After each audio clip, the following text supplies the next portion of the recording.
So welcome everyone once again. This is Kevin from CSMI in Australia today. Going to do a video on the Komatsu 575A dozer. As usual, thank you for all your questions and your comments. If you have any, you can leave it down or you can visit us at the website, which is csmi.com.au, right on the top up there.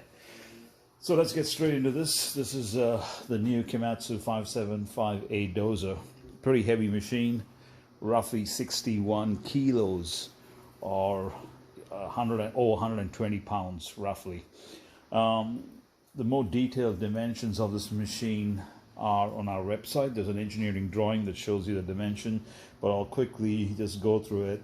The total length is close to 1 meter. The blade is over 500 mil, which is basically half a meter, and the height is about 350 mil or 35 centimeters. Pretty big machine, very well built. You could see the gloss on the paint itself, so really good engineering done by JDM over there. I got this machine and I'm just going to run through a few things. I'll bring the camera more closer so you can see the detail. Comes with a PL18 radio that you can see, the very basic version. Still not a bad radio, does all the functions. It's got 2 cylinders on the blade, so you can tilt either way and you can tilt forward, so there is a mix in that. The dozer does come complete with sound and lights. The one that we said, at least we ensure that it's got sound and lights. There may be other companies that sell it without them, but we've just made it standard. Very silent. The hydraulic pump is quite silent. Takes a 3S battery. Pretty detailed, and you can see the track drive and everything. So let's get closer into this thing. In this particular video, we'll just do a general thing about the dozer itself, and then in the next video we'll go into more detail. So I'm going to get the camera a bit closer. Excuse the shakes. So, all right. Some of the finer detail you'll see is it's got the wing nuts on the air filter. That's pretty detailed. I did try to open it. There's nothing much inside. It's just a cap. The cap does come out and the wing nut holds it in place. XT60 connector, in case you guys are wondering what kind of connector and battery. Some of the finer details is the crimped hoses. You know, that's a new feature in a lot of RC models now that have an O-ring and pretty much replicates the real deal. So crimped hoses, 4 bolts in the flange. Same goes with the cylinder. If you look at the detail on the cylinder, it does have 4 bolts on the flange, just like the real thing, you know. Some of the other details I'll point out to you in case you guys are interested in buying this machine is, look at the main cylinder up here, you know. It's got all the bolts on the flange, just like the real thing. It's got a load sharing extra strengthening stiffener up here in the real machine, just to carry the weight of the blade. Even that is replicated. You can see the yoke, things like the yoke, just like the real copy, just like the real thing, you know. So there's a lot of fine detail that they have put into this particular machine to bring that aesthetic look just like the real thing.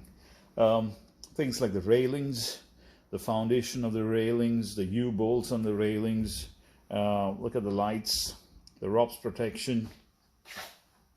Let's go back up here. The ripper, you can see it's got the temporary fastenings for the pins on there, you know, just the locking pins to keep the pins on the ripper itself, you know. It is just amazing scale and amazing stuff that just makes it look like the real deal. I'm just going to drop the camera a bit so you can see the drive that I'm talking about. Let me just excuse the shakes, guys.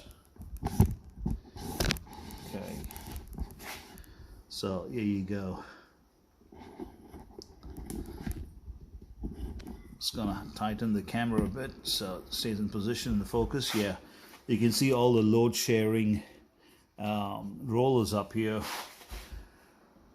I did track the machine. It is quite smooth to drive. You can see the gloss on the paint.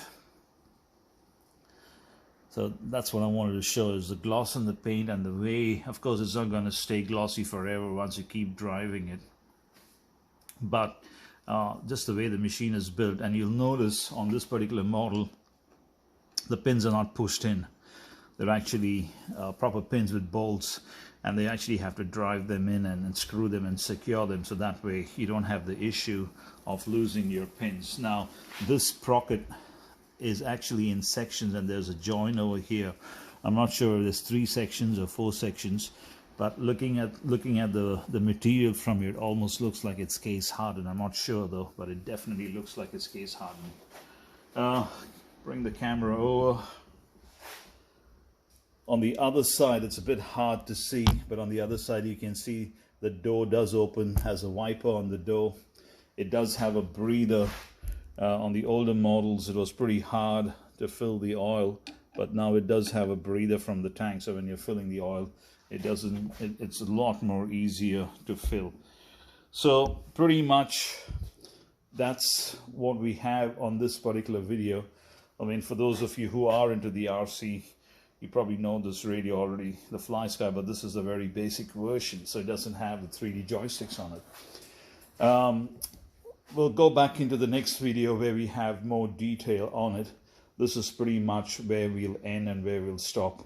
As usual, if you have any questions, you can leave it down in the comment section, or you can email us at info@csmi.com.au, and I'll catch you on the next video. Thank you for watching.